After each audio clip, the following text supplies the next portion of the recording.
Hello. When Rooney's up too, and the sun is about to come up over the sea there. Nice. There's a C.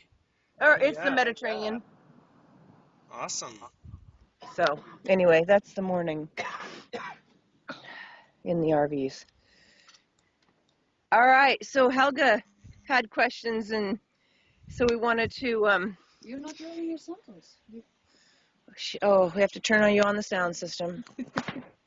On. Is it on? Go ahead and talk, Julien. I'm speaking. Okay, now we can hear you. Cool.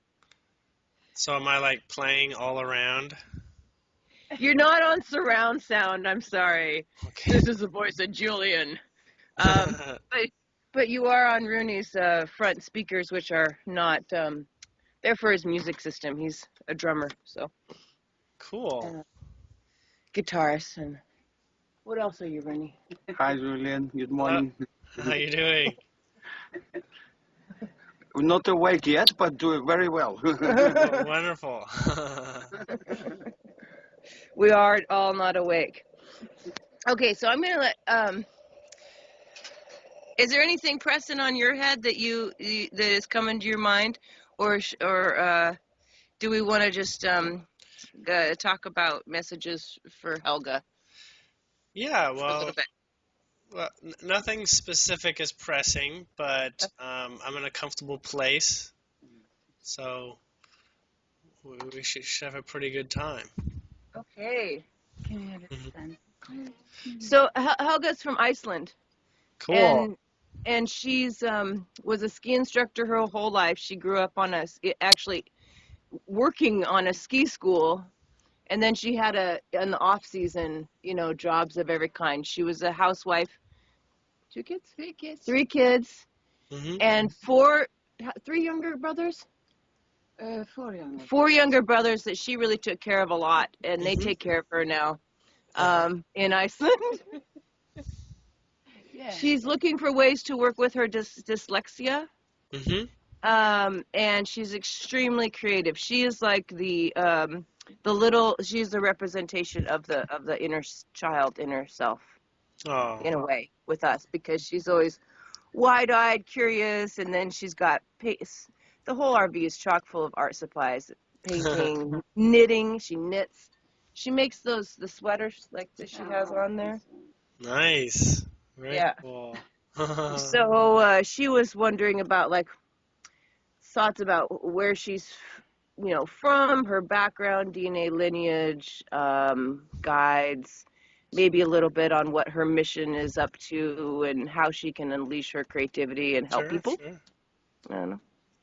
And I'm going to listen in, and so is Rudy, and then we're going to ask questions. Okay.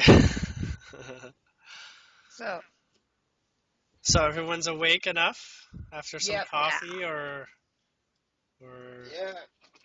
yeah, I don't drink coffee, but Yeah, we're all awake. we're all awake. It's 6:30. 6:30 in the morning. So Helga, have you felt like that you've heard your guides in meditation? Because they're telling me that's where they sense they know that you've had the greatest connections with them. I think it's more in dreams. Well, yes, the dreams is the no veil zone. There's no significant illusions that hold you apart from a reality where you can be much more direct with each other. But they're telling me that through meditation, even when you don't consider it meditation, but like sort of like deep calm and contemplative spaces, that they have helped you hear a lot of really a lot of inner wisdom come up. They're saying that is while you're awake and while you're conscious is still the most ideal way for you to identify with what they're bringing. A lot of the time you're speaking directly with higher being, though higher being sort of delegates a little bit of expertise in some areas to some of the guides that have some direct skills and support abilities in areas that you want to go. Now, just give me one moment.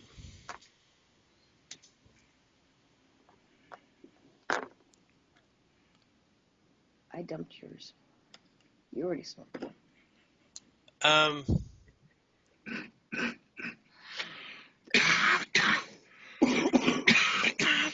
Everybody all right? They have the morning coughing. The car. This coughing. life is really hard and brutal. And anyway, So I'm continuously being shown the number 8. Does the number 8 mean anything to you right now? Yes, in a way. Could you help contextualize that? Number 8 is kind of the first number I learned. Now, what do you mean by you learned? Like you didn't learn with number 1, 2, and 3? No. Okay, so I learned that number 8 was where I lived. she grew up with dyslexia in Iceland, and they didn't know what it was. They actually they took her to a psychologist, and she has the report that says there is no solution. They could not come up with a solution. So it wasn't until you were 38, 28 that she actually got help with her dyslexia. Okay. And imagine trying to read her English writing because she's Icelandic. So, but the infinity is always coming up with her. She's always talking about infinity. You're always talking about it. So 8, infinity. Yeah. Yes, it stands as also a representation of infinity in this case. There's a bit more. Okay, so there's I'm being shown a couple things that I'm just going to spit out, and then it might make it might start to make sense after it's all sort of laid out, because they're sort of giving me things to say in order. Okay. Yeah.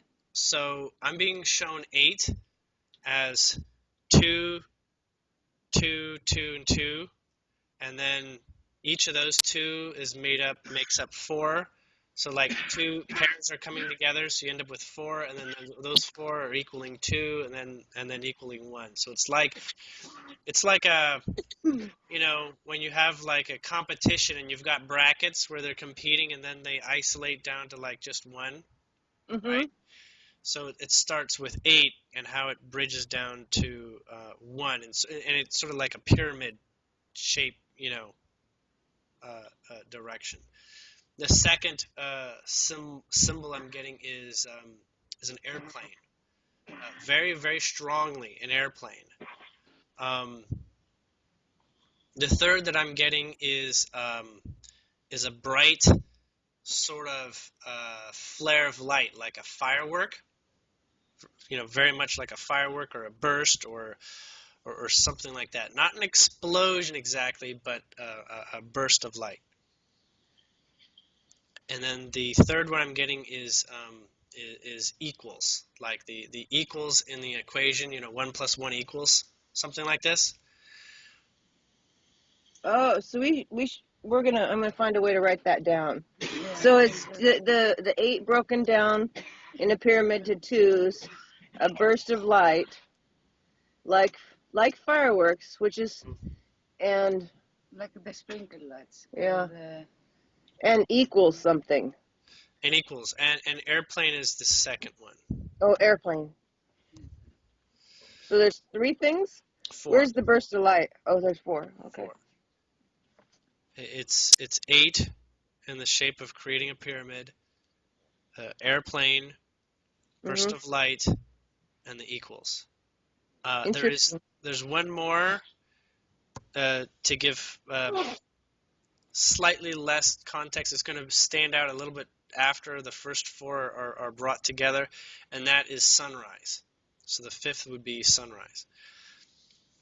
Okay, so I'm going to give my mind a moment to just let all those vibrations fit, sink in together, and try to hold them all in context. Well, they don't have a context, but they're going to bring context as I allow all those vibrations to stand at a single moment for me.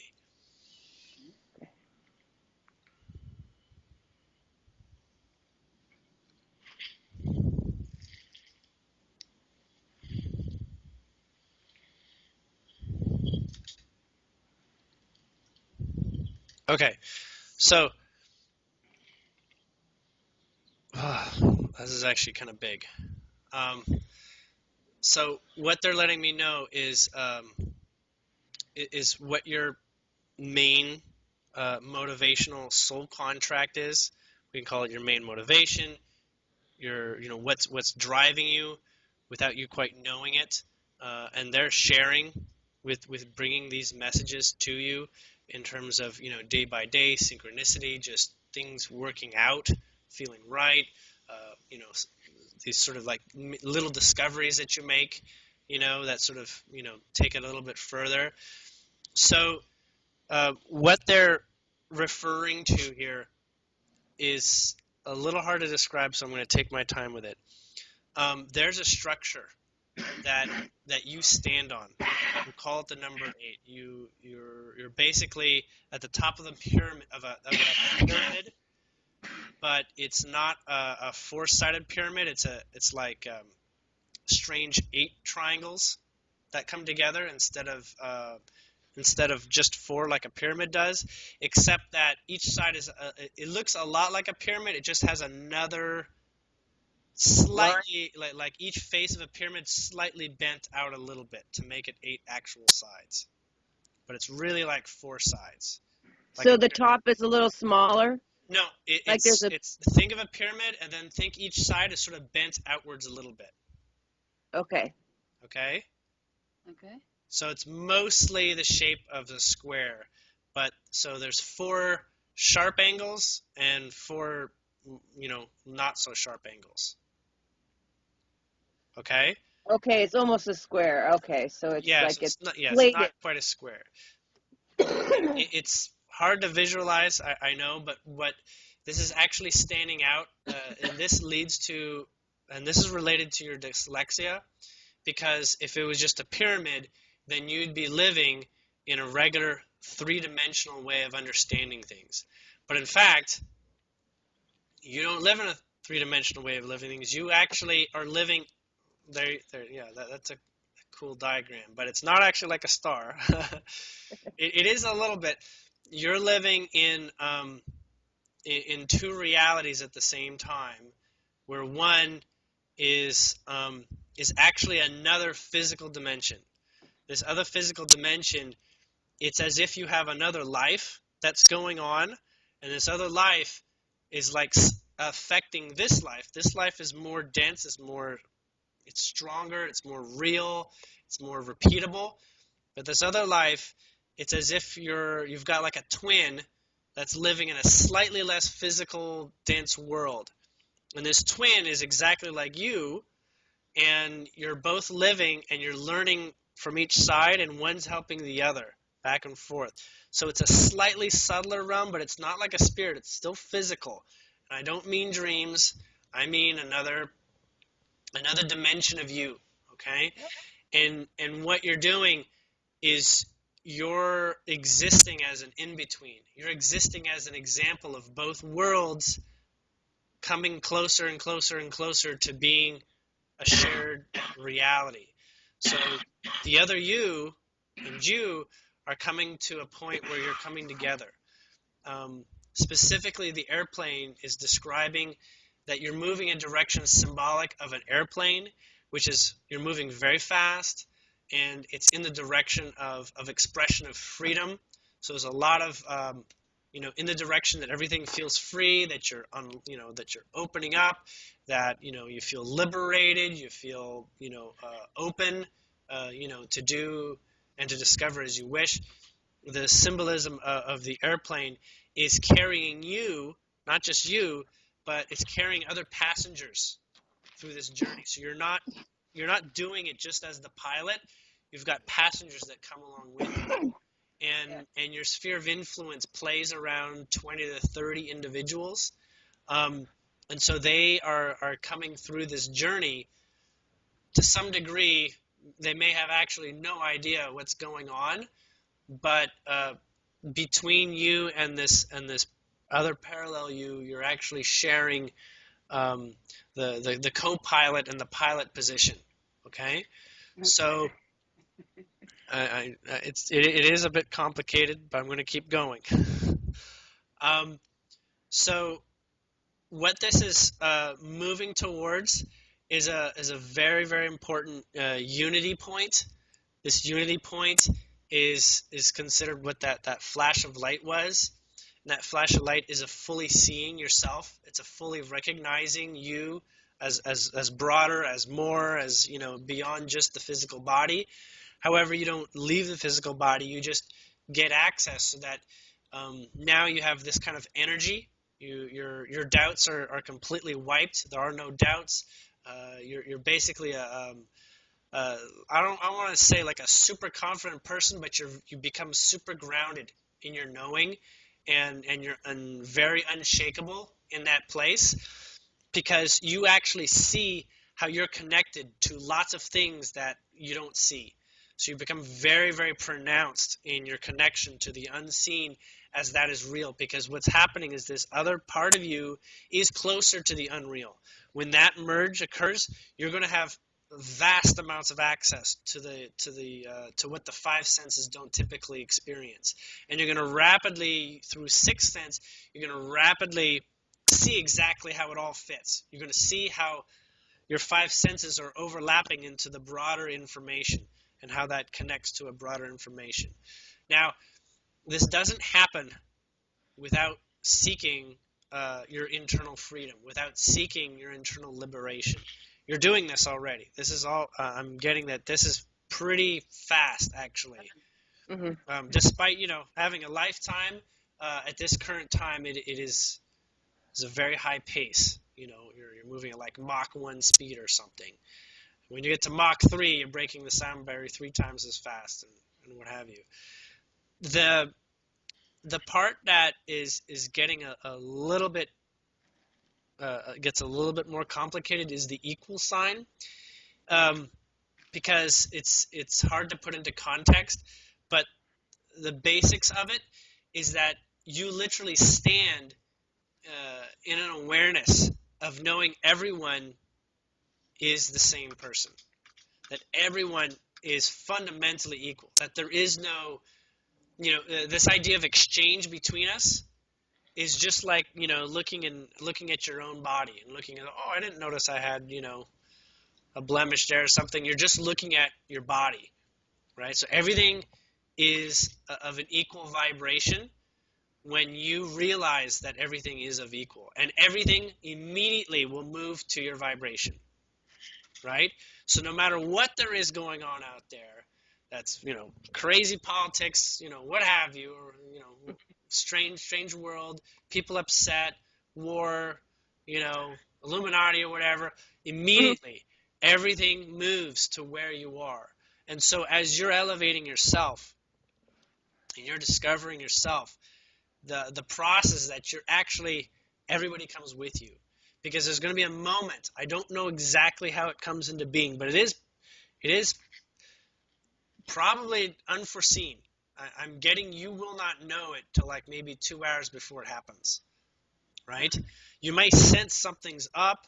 You'll probably play with the last of anxieties, like the last of your pains, the strongest ones that, stick around that you don't know about until you get to that point. It may almost feel like you're on a deathbed, where like, that's it, I got to give everything up. This is it. I got nothing else to do. However, I'm being told you don't have that experience. It's going to be, the idea of being on a deathbed is like the furthest from this type of transition. This is going to be a place where, anybody would love to be in your shoes than be actually on their deathbed, but in your case, because it's very personal, you'll be like, this is crisis, this is rough. This is rough going. Everyone would be like, what are you talking about? You got it made, right? But that sort of moment, that's pretty intense. you've gone through several, just to give you a sort of taste of what that's like. I mean, as other people can look at you, they'll be like, that wasn't a crisis. You say, well, it was for me. It was, I learned a lot. I grew and stuff, right? But so those are like mini examples of what is still to play out, and it gets to that point where the subject at hand is literally what is your mind, an observation of what is the mind, because when you get an idea of what that is, you're going to see everything that is vibrationally beyond the mind's own limitations. And as you have that, what's beyond the mind's own limitations, then you have the whole picture of this, of everything you experience. And then everything is equal. Everything stands to make a lot of sense very fast. And even if you don't put it into logic, because you're actually not meant to like explain it to other people and put it into logic, you'll just know. You'll be so comfortable with everything. You already kind of are, but it'll be a very exaggerated version of it. Okay? This idea of dyslexia is actually a fact when it comes to your reality. You're not meant to explain it so much as just live it. Live your experience, right? And in that way, you're not complicating your vibration with terms, right? Because the terms are like anchored words. They hold like limited, expanded meanings, right? So it's almost like moving beyond words altogether and just skipping and going to telepathy. Yeah, that's Just, me. what's that? Yes, that's her. Yeah. She's the telepathic sandals is her Yeah. deal. And what's interesting, weren't we just doing? She wanted me to be in this conversation so that she could mentally, through her mind, tell me the things that she could not put in words because she didn't know they were English words. Yeah, that's fine. Telepathy Yeah. gets to, and the telepathy that you move into is going to be more known for you than for everyone else. In fact, you'll kind of be like introducing people to it, right? Yeah. And Yeah. you may just have to just look at them and you'll be like, you're getting it, right? That's me. That's me saying something to you. That's me giving you a message. And you can't, I'm being told from my Pleiadians that you can't exercise telepathy without equality. Otherwise, there's manipulation, there's subjugation by putting thoughts into people's head if they don't know what's going on. So you have to be equal. And that's a level of respect that you have between someone so that you don't feel like you're manipulating them. You can't manipulate someone when you're equal, when you know you're equal, that you're in a level playing field, right? And it's not a playing field against each other. You're literally, whatever you do to anyone else, that is literally what they're asking for, whether their mind is rejecting the idea or not, okay? So you end up in a basis of equality. There is the last thing, the sunrise element, is literally talking about the world becomes a new world. It's as if the sun rises for the first time. You're not going to recognize a lot of things. Well, everything will be the same, but you're not going to look at it the same way. It's like if we could just, dope you up on acid and leave you with like acid all the time, you're going to have a different view of things, okay? But it's not going to be like incidental. It's going to be, this is it. This is the new face of the earth. This is the new face of everything around me. Now, you dream about this all the time. You call this your dream space, right? It's a very instant manifestation. It's very lucid. So this plays out as like a lucid dream here. And the timing is irrelevant right now. It's somewhere around 1.5 years, 2 years, 3 years at this point. But this idea that you have a role for everyone is not exactly true. Your role for everyone is for you to realize yourself in everyone. So it's not exactly a teaching place.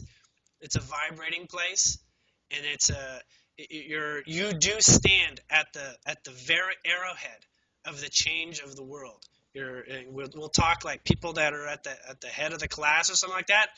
You're teaching the teachers through your vibration, not through explanation, talking, or whatever. There's a little bit of that because they might get a little lost. They might lose exactly what you're talking about, and so the minimum is needed, and the telepathy is going to be trusted more and more. But there is a lot of people. I want to say you have 8 guides actually that are in your field. They're not just guides; they're like spirits. They're different beings. Only 2 of them have like physical like shape. That look a little bit like people. The other ones are a bit more less physical shape type of beings. They can a lot of them can have that, so that you can become aware of them. They'll probably just look like a shadow or a silhouette of light or something when you're ready for that. But there's 2 that have much more visceral existences, and this is aside from your other parallel you. And you're going to okay, just for a moment, I have a little bit of resistance with what I was going to say. Hold on 1 minute.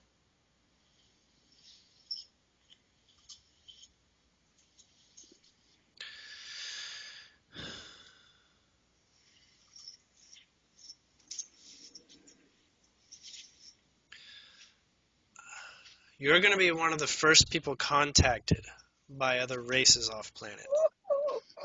Yeah, I'm staying in Helga's RV. Physically, you're going to be amongst the first 100 people. That's cool. Very cool. Wow. You're not going to be met by just Pleiadians or Arcturians or what have you. You're going to be met by a mixture, right? A collection of many different types of beings at once, and not just one. Well, it'll be one, and then they'll be like, how are you feeling about this? And you'll be like, I feel good, or let's go a little slow on this, and then you'll see a lot. You'll see up to 20 at a time, or a dozen, or something like that, depending on how they sense your feeling goes. This happens after the equality point, right? This happens after that moment where you know your equality. There's literally zero resistance as to what happens next. Right? There's no like, oh, everybody's going to come to you to talk to ETs or something. You'd be like, no, you know what? All you need to be is the vibration that they are, and they are very easily appear for you. They very easily interact with you. Okay, so you're amongst the first to have your DNA adjusted in such a way that you are literally vibrating like one of them in their broader dimension and physical density. And so you will end up being a conduit, but you're going to be amongst the first human telepathic teachers. The telepathy is going to go really, really fast for everyone. It's going to go really fast, but they want to get it from somebody that doesn't look completely alien, if that makes sense. They want to get it from somebody that they're like, how do I trust you? It's like, well, I've lived here as long as you have, so I'm in it just like you. I mean, I'm not an alien or something. You can trust me firsthand. And so there's going to be, I can't really describe what comes after that, okay? But it definitely plays into a different world. Around 4 to 5 years from now, I'm just being told this. They're saying don't hold anybody to this, but it's going to be a human and extraterrestrial mix here on Earth. They're going to be highly invited. There's going to be communities that choose to have interactions with them. They're probably not going to live here, but there's going to be direct interactions. And this is going to be templated based on your interactions at a certain point and the decisions you make with regards to what you feel everyone can handle. because it's what you can handle. As you see equality, as you see yourself through everyone else, everyone gets it as you do. Everybody gets it really shortly after you do. In some ways, right now, you may say you have a responsibility for humanity, but this is not the case. Your responsibility is to yourself, and everyone that comes into your reality, shows up, you'll be able to be equal with them. They'll be chosen. I mean, they'll be able to come, they'll be able to see, and experience your field, and it won't be odd, it won't be strange. Those that are very out of alignment with how you choose to live your life, those are not the ones that are going to show up. You're not going to get, CIA or whatever, because you really don't care about them. No? So there's a couple things beyond that that are being described right now. One, your starseed lineage is actually a combination of many star beings. So your DNA is elevating in many different star nations, like their inherent nature. It's not just Pleiadian. It's like 20 different ones that I've never even heard of before, to be honest. And they collective from the outskirts of the universe. Actually, most of the ones that are here are supporting your activation are actually in the solar system. So they're not. There's ships that are present around here, and there's a couple that don't even need ships. There's a couple that are just, I don't know how they move around. They don't need ships. They just sort of choose where they go. Now, you're going to face a lot of choices after that really have nothing to do with what your life is like right now. So they're telling me to remind you to pay attention to right now, as you always do. Right now is the best part of your life. Right now holds all the answers that matter to you right now. Tomorrow is not right now. So tomorrow holds very little value compared to right now. Your energy is always very present. Your energy is always available. Like, you can touch it, you can reach it, you can act on it. There are times when it's not, and that's when you're visiting old programs, you're visiting old ideals from an old world, but you're fully invested in the new world. You were practically born in the new world already. You just wanted it all to catch up. But you have a different kind of patience than most people use for the word patience. It's more like an adoration for a child that's growing up, right? Because you're just sort of like, you can't push a child that's just not grown up yet. It's just not. There's only so much it handles anyways. And so you're sort of watching as humanity comes closer and closer to what you recognize as yourself and everything being equal with you. And I really mean, like, people should really love to be like you. In many ways, I'm being told, if they can have your energy, they would just, stop caring about a lot of things that are crummy out there. So, I've spoken a lot. How do you feel? I feel very good, actually. Okay. And actually, I would say thank you. But I also have another question, because what took me to have a conversation with you was actually how Brittany is supposed to write her book, and how she is supposed to drink when she writes the book. And it's so funny because I didn't know about this, and the first thing when she comes here, I don't know. You must tell him this. Go ahead. So she drinks her wine exactly how you described I'm supposed to drink the wine to write the book. Mm-hmm. She fills her glass with almost all water and just a little bit of wine in it. And I shared the reading with her the other day, and that's what prompted, of course, all of our excitement to call you and stuff. But So yeah, we were listening to that and we were just dying of laughter because it was almost like you were speaking in the present moment. It was. You know, it was Yeah. 2 months ago when we talked, and then now it's like what you were saying was directly relevant to the present moment, and it was awesome. Yeah. And yeah, And those that support you, they prompt you to play things. Like they know a part of your future timeline, and they prompt you to, bring out the recording or whatever, because that's, they have a lot saying, they have a lot to share. That doesn't exactly operate on the time rules. yeah. You know? Exactly. So Helga's got this broken hand, and she Mhm. did want to know. She broke it in December in 3 places. Mhm. She wanted to know if there's a message about this broken arm that she might. Yes, if she didn't have a broken hand, she probably would have left here.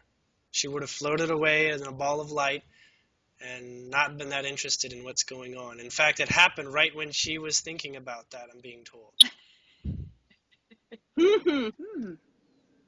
At a point at which she was like, I don't need a lot of this going on here. And I said, nope, we're gonna put a fishing line on you, and you're gonna stay. We're gonna create something that just holds the vibration low enough to not fly away.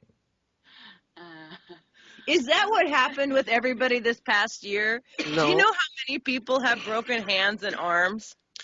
there's a lot If of people that actually stand in a position Mm-hmm. for that experience, but it's actually quite different in almost every case. Yeah, I guess. Yeah. So I Yeah. can't really speak to that. I'm just getting what I'm being told. Okay. So what do you think about me and Rune? I break my hand, he breaks his hand, and teeth and foot. We have had a lot of accidents. Isn't that over? I think it's over. It is, at the same time, it can hold a lot of holding things into context so that you don't fly away. Your case is not flying away. His case is not the same. His case is actually to bring more direct focus to his body, right? Sometimes when you do a lot of spiritual growing and seeking and feeling and whatever, you start looking outside your body more, and you start forgetting that your body is an integral anchor point for reality to be created. And so you hold a connection, even if it's pain. If pain is only because you ignore the fact that your body is involved in this physical reality. So in your case of pain, it reminds you to pay attention to something a little closer, right? Don't forget that you're here. Don't forget that you have, a body that plays within a degree of rules, right? The threshold of healing and things like that. Now, hands, is your right hand or your left hand? Mine. The right. Rune's right hand, and are you right-handed? Yeah. I'm right-handed and I broke the right hand, yes. Yeah, because that stands in the energy that you're putting out. You're directing out. It says stop, hold on to the putting out. You need to find your energy here. Keep that intention close. Keep your projections close to you. Put attention on yourself a little bit here. What you were looking out when you're putting attention outwards, you were not ready. You didn't have the mind geared together to prepare to how to project, how to share, how to live with your connection to the outer rest of the world. And so apparently there's some kind of pressure to do so, or pressure to have a connection going forward. But it was this sort of like it cripples you to take a step back and say, hold on, I'm not ready to go forward. It felt like a little bit like, don't walk through the fire because you're not ready to see past the illusion of the fire's energy, so you stand a little bit more present. So, and Helga's is more towards the vibration of note that this world still contains pain and find your personal truth in pain. Know that other people experience pain, not just a hand, but like, discomfort. And as she transmutes her discomfort, she's transmuting everyone's. She's actually bringing everyone. She's very, very, very much an example of the tip of the iceberg for everybody else. She's she's like a compass. She's like a signpost. When you look at her, you get to see where humanity is moving in a direction of self-reflection. Her ability to self-reflect is very, very potent, vibrating echo that goes out there. There's a lot of guides that work with subtly connecting her to lots of energies. In your surrounding area is most obvious. She's connected to the land. She's very... think of her as actually like 50 feet wide, right? Her energy field is like a large 50-foot wide radius, 25 feet in all directions. And as she's moving around, the stones underneath her are remembering her presence. The water around her is remembering her presence. The life, the grass, the trees, they're remembering her presence. And they're like, oh, that was awesome. And they're humming in a different way. And they're like, come back, or no, now I know what it is to feel this new vibration, and that there's somebody that is in alignment with it. Interesting. Helga. Yes. I'm being shown throwing rocks into the water. Yeah. You don't already do that, do you? You make... Like throwing stones, yeah, into the water. Not skipping stones, just throwing stones into the water. No, I don't throw them. Okay, so there's a point at which I'm being shown you'll gain sensitivity to when you look at the shore, maybe, or if there's lots of pebbles and stones at your feet. There's a point at which different ones will stick out. Mm-hmm. They'll just, they look pretty or something. They just stick out. They'll be like, well, that's a really smooth one, whatever. They want you to pick them up,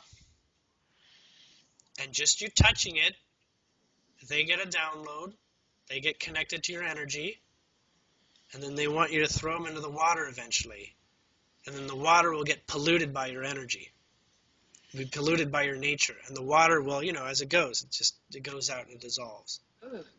Okay, so these are like little people, like little emissaries for nature that you hold and you say, "You're my little emissary," and you toss into the water.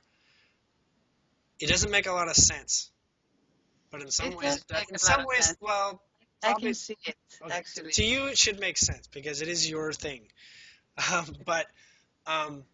but specifically, your approach to the rest of the world is through nature. Nature will take care of everyone, okay? Your relationship to the earth is taking care of everybody out there. It's on it, okay? It's on the ball. Don't worry about people, You worry about yourself and you worry about those close to you only in the sense that those that are close to you are there because they can get your help. Okay? As you put these stones out, that's sort of like a very comfortable way for you to put yourself out there and put your energy out there. It is. It is. It's very comfortable and very good. It's exactly, I can see and I can see how it goes. Yep. It spreads out. Thank you so much for that, actually. I have one more thing. It's like relationship here. We have a friend relationship, me and Rune. Yes? I like to go a little bit into that because I don't think we're on the same... same place.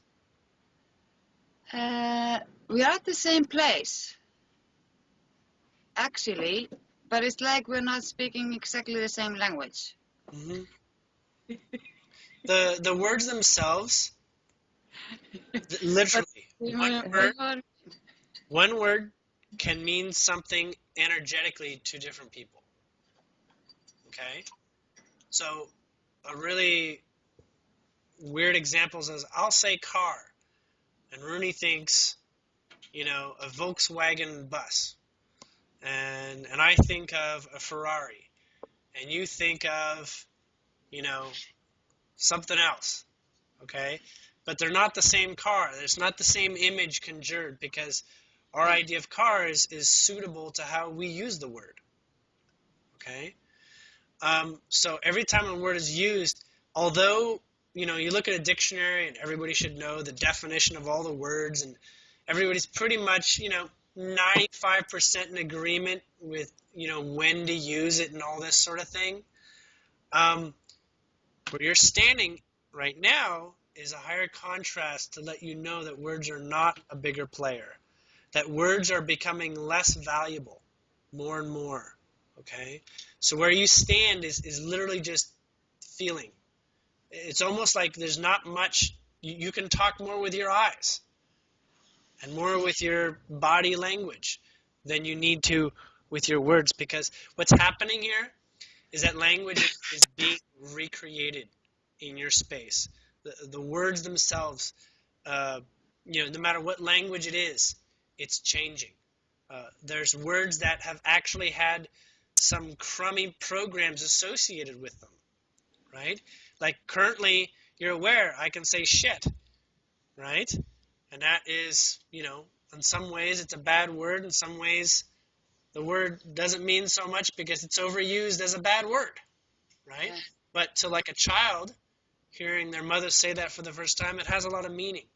Yeah. It's very surprising, right? But the people who use it all the time, the energy, the meaning goes away. It becomes a different meaning.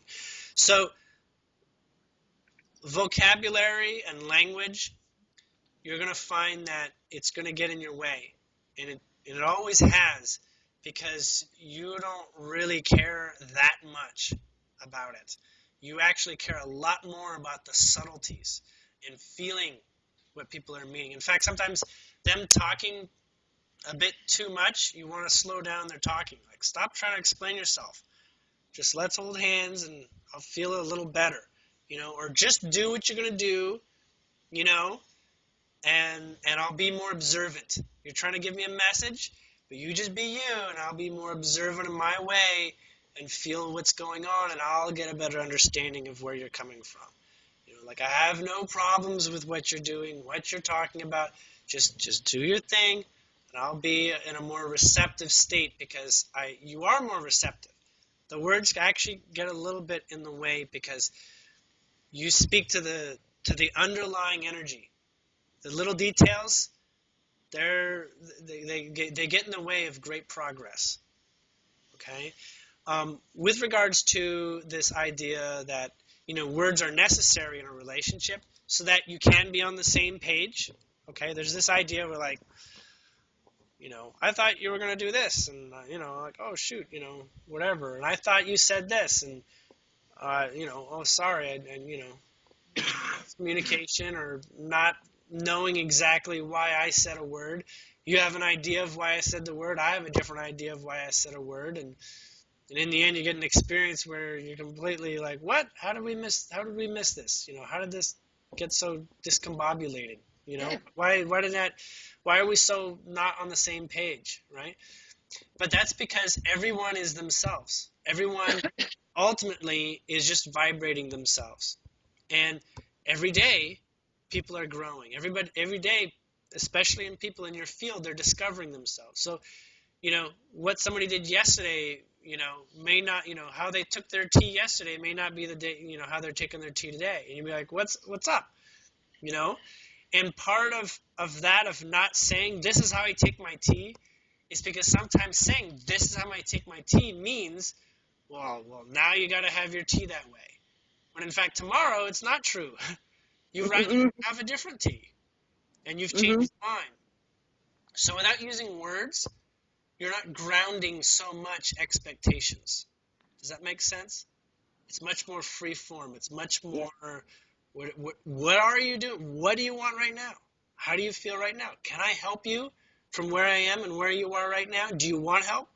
If you're giving me the vibes that you want to be alone or that I'm bothering you, then yeah, I can step away, and you can take care of your space, and that feels best for me. I feel best being in your world when you're requesting me, and I have the choice to respond. If I'm not feeling good, then you get to learn from me not feeling like this is how we're interacting right now, and so everyone is actually like we described, they're on the same state, right? But in many ways, you know this new kind of communication better than everyone else does. So you are the best demonstration of it. And everyone follows, about a week or two behind you, right? It'll get close. The time lag will get shorter and shorter. They're going to learn from your awareness of advanced communication. Sounds like advanced communication, but it seems like you're not talking at all. But advanced communication more and more. It's going to, by the end of this year, it'll be more like 1 week behind you. And, it's not exactly a week, but, it's relative. And by the end of next year, it's going to be like maybe a couple days behind you. Those that are, around you most of the time. And it's really like the Pleiadians specifically, my Pleiadians are explaining, it's like this is how respect is observed, right? This is how you truly respect one another. And this is truly how you allow everyone their world and what's important to them. Because you're much more sensitive going in, how exactly are you feeling about this, okay, I can sense this. Before, and it's a practice, because what happens before that all works really, really well, you impose your own idea. Oh, he must be feeling this way because, when somebody acts like this is how they're feeling. You have ideas like, without talking, you have to make certain presumptions, right? And what's happening is... That's the energy you feel when you feel, it's energy. Right, so there's lots of presumptions, which is the mind you. This is the mind's idea of what somebody else is going through, right? Mm-hmm. It's the mind's idea because it's logic. You say, he stubbed his toe, he's in pain, but he, without looking at his face, maybe he's smiling, maybe he's laughing because he's such a silly thing, but you don't know. The mind presumes, hey, you stubbed your toe, are you okay? And you're like, actually, I'm just going to feel for a moment and feel his body language. And here, I think he's about to laugh. I think he's about to think that was the silliest thing ever. When previously, you'd be like, are you, the presumption of, are you headed in a direction of pain? Can I help you? Do you want help? That's not, it's going to play out more and more where presumptions are going to be deprogrammed, right? Because the assumptions, if everybody just went off assumptions of each other, then you'd get a repeating story. And then It's called the zombie apocalypse. Yeah, and then what you'd have is you get to a place where everybody is saying, let's all have the same presumptions because it's easy to communicate with all the same presumptions, right? Yeah. And that's often what couples are doing, is they're in a position to say, let's keep working on having the same presumptions about everything. And they get into a place where they're trapped and they're no longer themselves, right? So this presumption machine is not natural to the broader dimension of living.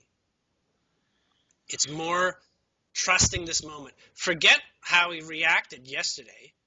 Yeah. Because there's no need to determine how he might react, because now you're creating that. You're just keeping it that way. Okay? In your world, for you, you don't need things to be that stable, to be honest. You're quite comfortable with things being up in the air and being in the moment. There are people that I'm being told, maybe people looking at this and be like, this is not how I work. I need things to be a little more solid than what Julian's saying. I'm just describing your experience and letting perhaps other people around you know that your guides are aware of this and are wanting to share, this sort of strange way that you appear to them. Okay? Think of it this way. You have a cat. Cat doesn't know how to talk. It just says, meow. Okay? Doesn't have a whole lot in there. Maybe there's different kinds of meows, that it does. But you get along just fine. It works out. You don't kick the cat because, hey, you didn't meow right or you said the wrong meow. Yeah. There's none of that. Okay? And there's also a distance. Say, I don't have a life like a cat. How do I know how the cat's feeling? I just have to assume the cat is taking care of itself. Just like everyone should assume they're taking care of themselves. When there's a need, they go up and they say, meow, meow, help me, meow. Oh, okay, now let me see. Let me see what's going on. And then, you help as requested. Yeah. Now, you are ready to help people in those positions because you're very, you have a presence that stands out, that shifts people around you. At the same time, when your emotions are high, other people are affected. You know that. It should be very obvious. When you're upset, no one's happy, right? When you're sad, people just start getting depressed. They do their best to use as much of their energy to cheer you up, but if you don't see the efforts that they're giving to get you cheered up, well, then they're going to get all depressed too eventually, right? You'll be like, I can't help her. This is terrible. I love her and I can't help her. So there's a lot of this. You're aware how influential you are on your outer reality, probably more than almost anybody I've met. Okay. There are other people who have a lot of influence, celebrities or something, a lot of influence, but that's all mind influence. That's all terminology based on psychological linguistics and, programs. It's like using the program to get what you want. You want to be rich, well, then go be a banker, but you got to be a banker to be rich, so who cares? In your case, you don't want to be a banker. You're not here to regurgitate a world that is wanting a life that is broader, more choice, more freedom through greater personal responsibility of connecting to oneself and connecting to the present moment versus time, past, future. Those are all you can't know the future. You can't know the past because that's a program. You have to logically put it together. If you really want to know the future and the past, your heart knows. Your heart knows. Heart knows exactly what's valuable from the past and what's valuable for your future. That's all there is. So,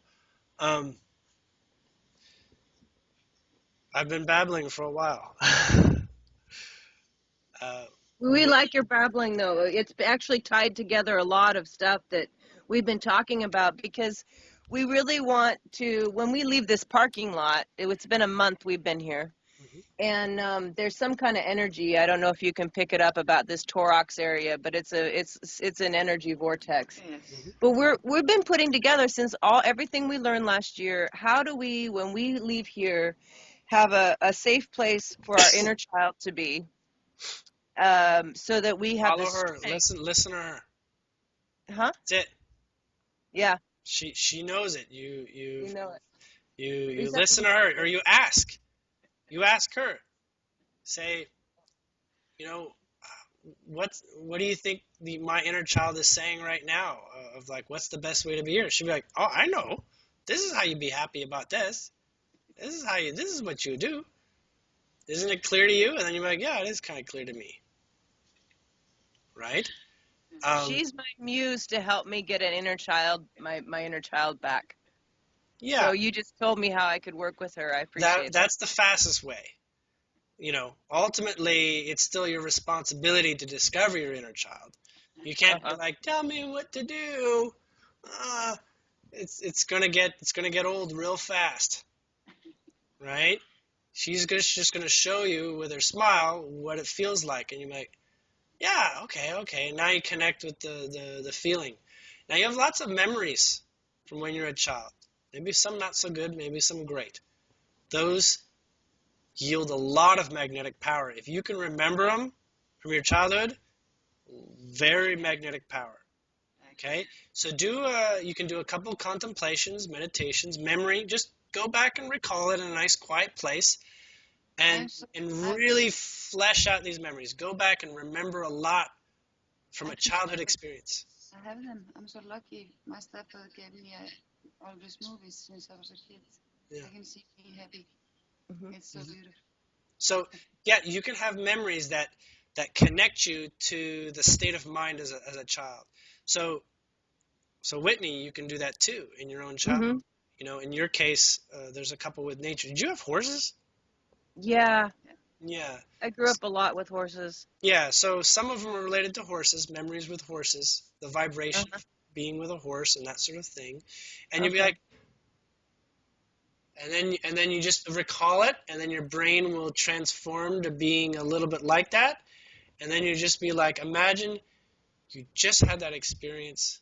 Walk forward and be that way. Be like, I just got licked by a horse or something, and or like, Yeah, use get the vibration and the feeling of that moment. and And allow and, that to and, just sink in. It takes a yeah. contemplative moment to let that sink in, like 5 seconds to like a minute, depending on how much Uh-huh. time you want to put into that. And you breathe into it, basically give it full focus, and then Uh-huh. give yourself a resonance. This is in your case specifically. This probably works for a lot of people, but in your Uh-huh. case, this is very clearly what I'm being told. Okay, that really helps because I noticed those vibrations really do clear out the other ones. Mm-hmm. Once you can They feel them, supersede the other ones. yeah. Yeah. And Rune's, how should Rune find his inner child? I think he's. How should Rune find his inner child?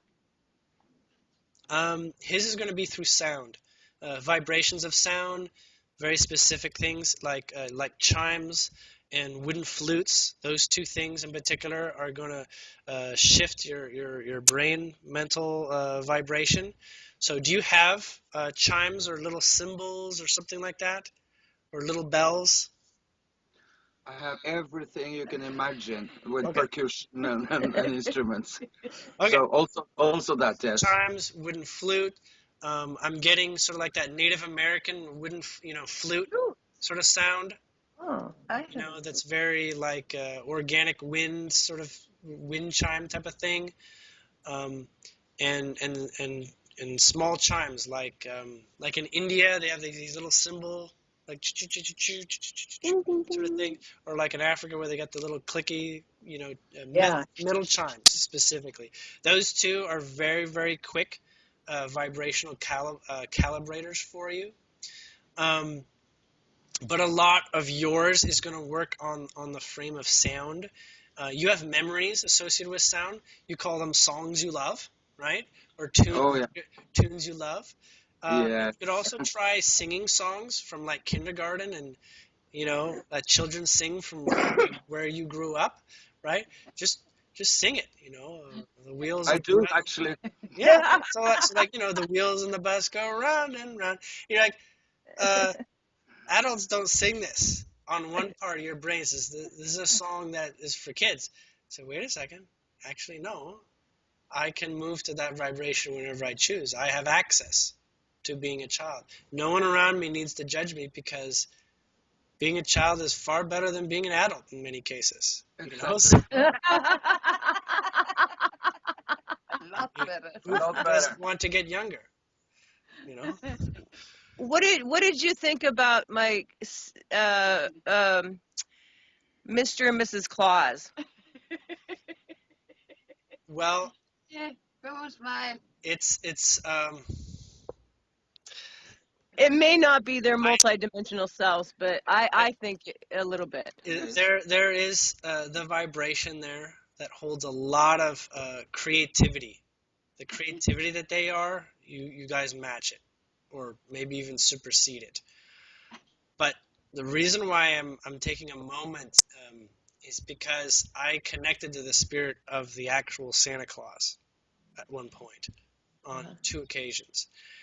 And it drove me to tears to find out that he was real, that there is a reality. We'll call it not the reality that a lot of people exist in, but there is a Santa Claus that does almost everything that you hear about, and that world actually exists.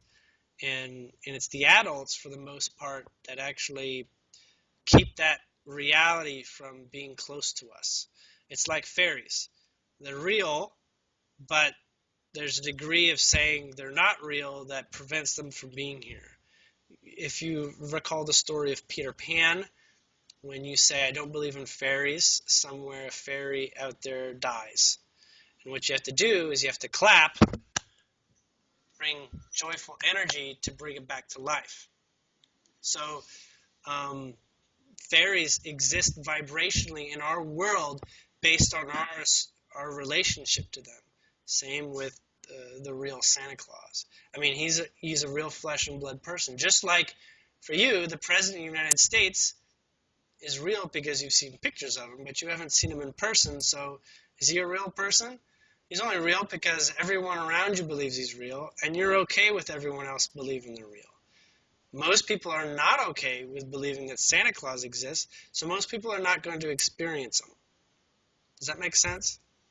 Reality is right in front of you. Everything else beyond what's right in front of you is up for grabs. Or it is as you agree that it is based on your association with everyone else. We call it collective reality versus personal reality. So your personal reality grows from what has been established for you as a collective reality and what you've been taught through programs, through whatever. But in fact, there is enough collective reality for Santa Claus that he exists. Now, it was very, very weird channeling him, but in a very, very awesome way. And at the same time, it's ideal that you bring it up because he lives in Iceland. He's part of that vibration. He's an Iceland man. Why do people call me Santa Claus all over the place? Maybe you share the same Nice, soul great vibration, you know. People call me Santa Claus. Iceland. So, you know what that means, right? No, not the The vibration. Yes. You know, the vibration. They're not saying you have to be Santa Claus, but you hold the same wonder and joy that it would be to meet Santa Claus. Yeah. So it's a compliment, a very big one. Good. Are we going to make a community? Very well, you should. And very well, you will find that community is a lot easier to put together than this idea that you have to set it up. It's going to be, the communities can be quite complicated. Yeah. Okay? You're not interested in complicated. You're interested in just having the community and those people around you. So when we say set up, we're going to say you're going to have a community, but setting it up is not what you're going to call it. I've just we have gotten donated a big piece of land, so we have the possibilities to build it up from scratch with free energy and so on to show the world in the future. Yeah, that sounds excellent. I would say your vibration is about 95% in alignment with that reality, which means that if you focus on that in joy, it will eventually be so. Yeah. Right? And so that's happening. That's going to continue through this year and next year. Yeah. Right. So when you look at it, as long as you're saying, I love this idea, and you'll be open to the different things that show up that make that idea easier to occur in reality, and it'll feel good. You'll meet people. You're definitely going to be meeting people, and you're definitely going to meet circumstance like that. Like, how did the land show up? You didn't know it was going to happen that way. You weren't, mapping that out, saying, all right, we need to call this guy up and ask him for his land. It doesn't happen that way. No. It continues in that way. Okay, so that's one step, and that gives you the confidence to say, hey, this is working. My idea is really working. My attitude is really working here. Great, and you keep that up, and you'll have that community in no time, and it's not going to be hard. This whole idea where it's like, I don't want to figure out all the money or politics or whatever. Oh, it's going to take some time before it shows up now, because now, source, higher being, guides, they say, all right, he doesn't want it yet. We have to go figure out how to do this for him so that he doesn't have to do it, right? So as long as you're detached, then that shows up and all those logistics figure themselves out. Yeah, because after Morocco, the free energy experience we had, I went on to manifest to get land, and we got in 10 months 2 pieces of big land, and it's awesome synchronizations. Hmm. Yeah, and you're going to find people that know how to develop land very fast, Yeah, or just the resources to do so. yeah, Yeah.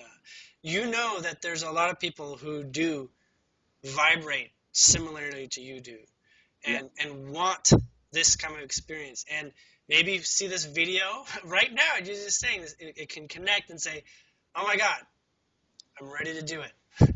Where do I sign up? And yeah, you may be like, I don't know I don't know how this signing up works, but just, show up when you can, and, we'll do step by step, day by day, see what we can do. So it's not needing to be complicated. I know Morocco had a lot of things to learn, yeah, about that sort of thing, and you get to benefit from all that experience without going through it again, yeah. right? You Mhm. have people to talk to and say, hey, what did you do when this showed up? And it's just a quick answer. It's not a trial and error sort of thing.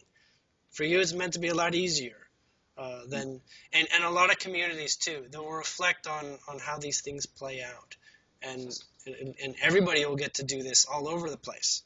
Yes, yes, exactly. But anyways, I'm gonna wrap up here, and I want to say thank you. Yeah, thank you. Thank you very much. Nice to meet you and see you. Yeah, it's amazing. You're on the other side of the world. Yeah, Yes, it's amazing. Actually. very cool getting to see. I feel awesome to collect such awesome people around me. Yeah, you've been doing it for a while. Yeah. I have a strong character book. All right. Okay, we love you. Love you too. All right, Thank good you night. so much, Thank Julian. you. Give a hug to Crystal for us. Absolutely. All right. Go Okay, straight through that first. take care. Okay. Bye. Goodbye. Thank you.